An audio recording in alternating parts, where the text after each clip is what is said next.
Well, you know, this fighter, as he makes the walk tonight, is going to be looking to lean on the speed and the footwork in this particular matchup. Got to keep the hands high, right? You got to stick and move and get the head off the center line, given the power that's coming back. But I'm just not sure that the opponent can match the quickness.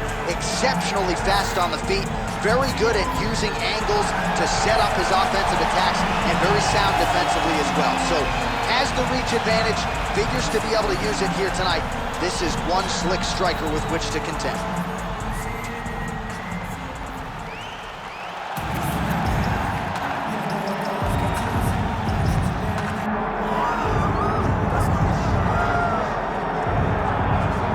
So here he is, one of the more prolific takedown artists in the UFC at present. And when you get some praise from Daniel Cormier when it comes to your offensive takedown game, you know you're doing something right. And you talk about wrestlers and judo players and grapplers, but this guy just combines all of that. He is able to use foot sweeps from the grappling game. He is able to use throws from judo, and he's able to use wrestling from the wrestling game to take people down. He has an array of takedowns at his disposal, and he uses every single one of them. From the speed of the level change, to the timing, to the knowledge of where to go next. When the guy starts to defend, he's truly, truly something special. I don't think he can take you down, but tonight he doesn't have to. So in this matchup, prevailing wisdom is he'll be able to get this fight to close.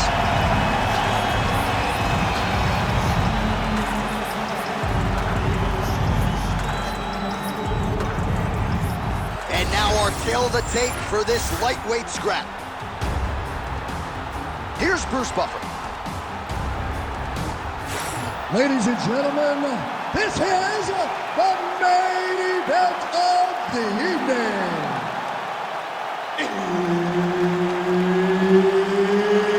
It's time! 5 rounds in the UFC lightweight division. Introducing first, fighting out of the blue corner, the King. And now introducing his opponent, fighting out of the red corner, Grandmaster Herb Dean, referee for this one. Good to have you with us tonight. Of course, we are inside Toyota Center in Houston, Texas, USA. And every time I walk through these walls, I can't help but think about Gilbert Melendez and Diego Sanchez going toe-to-toe back at UFC 166. Remember Rogan? Oh my God! It was the craziest fight. You could not believe what you were watching. These two guys said, this is the night that we make history. We're going to stand on the corner in the middle of the octagon and let them fight, and that they did. Houston, the Toyota Center, has been home to some of the greatest fights in UFC history.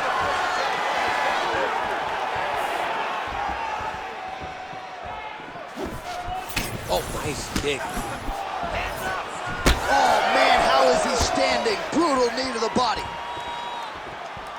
And just inches away from landing one of those big right hands. The fighters separate. Oh, nice combination. And there he goes, lands another combination. His cardio's so good that it allows him to put forth this type of output and pace. When his opponent is done at 2, he is stringing together 4, 5, 6 more different strikes. You don't do that without having fantastic cardio. Work with the jab. So he needs to mix it up. He needs to start kicking more. Straight right hand, no good.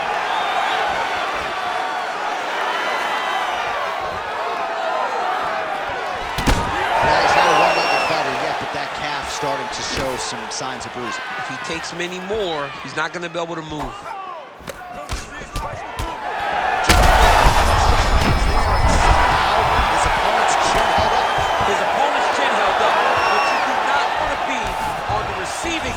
Of those types of strikes. Oh, great block there. All right, so perhaps he's going to have to address something defensively. There is a legitimate cut around his eye. Yeah, he got him. Oh, he got him again. He's in a dominant position. Look at him attacking the wrist. Oh, he's got the position locked in now. Oh, he's got the knee on the belly. Could be trouble defensively. He needs to shove the knees. Get his opponent's knee off of his belly so he can get to his feet. Great job finding his shots from the top position. Oh, and there's another ground strike for good measure. All right, well, both fighters pretty comfortable on the ground, DC, but you got to be very careful hanging out here for too long if you're his opponent. Oh, and he escapes up to his feet. Very nice. Both fighters starting to open up a little bit. 15 seconds to go.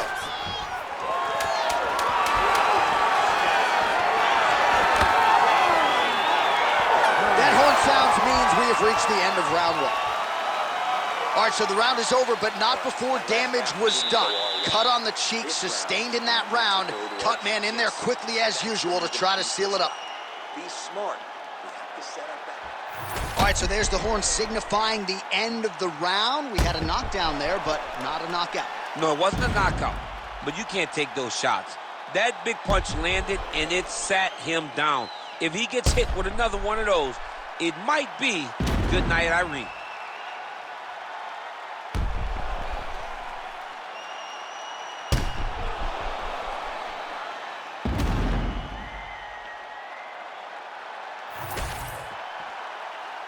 Ready to fight? Ready. All right, round two. Oh, he's in real trouble now. Oh, look at that.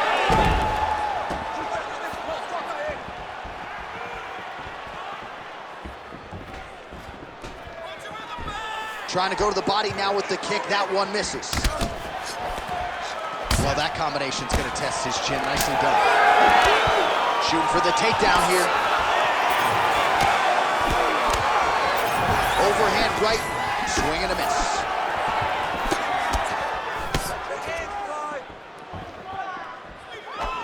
All right, so he finally gets the takedown here. He kept on trying, stayed committed. He told us before the fight, at some point, I'm going to be able to take him down, and that's exactly the way it played out. Making all these shots count. Oh, and he locks up a triangle now. You set off the top. His go-to submission looks pretty tight to me. Oh, and if he's got you in there, then you know that you're in a lot of trouble. He's starting to shift the arm across. If he gets it across, he's going to start pulling down on the head, really getting the squeeze and trying to get the submission victory. Postures up now and lands a devastating strike to the head.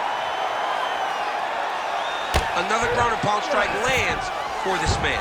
All right, he's trying to control posture here. Now trying to hip escape. He's just trying to move out of this position off the bottom. Oh, right into mount.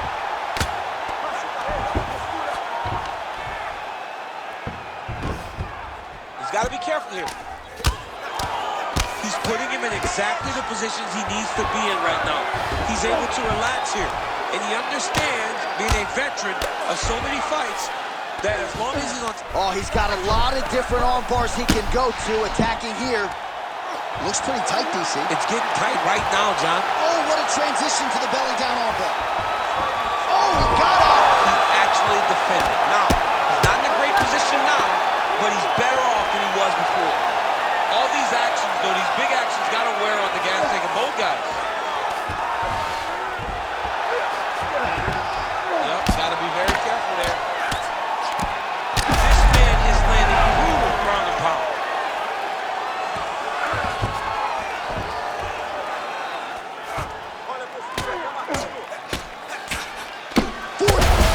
Straight punch lands. That's as good a punch as he's thrown on. The punch that lands down the middle, the one that you don't feel, the one that lands perfect, and that one landed perfect. There's the tap. Holy smokes! Absolutely remarkable what this fighter was able to accomplish here tonight. As you can see, the years of repetitions in the gym to set it up and ultimately get the tap there. Great technique to set up the finish. All right, so a wild round and a wild sequence there on the ground. DC, talk us through the highlight. He's such a phenomenal grappler. I don't understand how people don't know that this guy wants to submit you. He is the best grappler, best submission specialist we've seen in a long time. All right, let's get it to Bruce Buffer. He has the official decision. Ladies and gentlemen, referee Herb Dean is going to stop to this contest at 4 minutes, 24 seconds of round number 2. Declaring the winner by tap out, Grandmaster.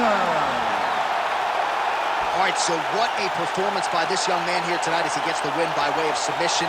He certainly put a lot of stock into getting the finish tonight, and he did just that. Congratulations. It was a very tough fight, but he knew that if he did everything right, he can get to his position, which is the ground, and he would be able to find a finish by submission tonight. He did just that.